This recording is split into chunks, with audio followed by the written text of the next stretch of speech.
Баршаңызға сәлем. Бүгін торт пісірмеймін, салат жасамаймын. Осындай базилик шөбін, әлде ағашын үлкендеу ыдысқа отырғызамын. Мінекей үлкендеу ыдысымның топырағын ішін жұмсартып, ағашпен араластырып, ортасын ойып, дайындап жатырмын. Негізі менің гүлге деген әуестігім онша жоқ.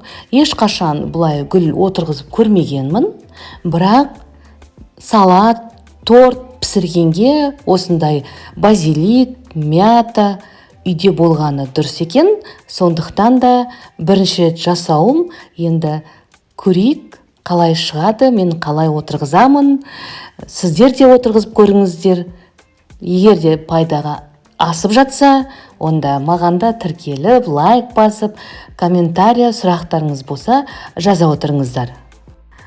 Әрине, бұл базиликті ең алғаш бірінші рет алған кезде тамыры шықсын деп суға отырғызып, ол тамыры шыққанын күтіп, одан кейін осы баклажкаға кішкене топырақ салып, үстіне отырғызған едім. Әжептәуір тамырлап, іші кішкене қатып та қалған екен. Осылай ағашпен жұмсартып шығардым. Міне баклажкадан да бүкіл топырағын шығарып, енді отырғызамын. Бісміллә деп қояйын.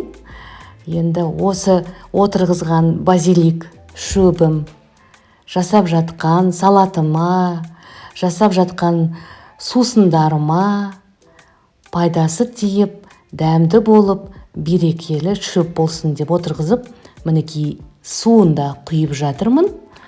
Бұл базилик шөбі жасаған салаттардың ішінде әсіресе баклажанмен, қызанақтармен өте жақсы үйлесімін табады.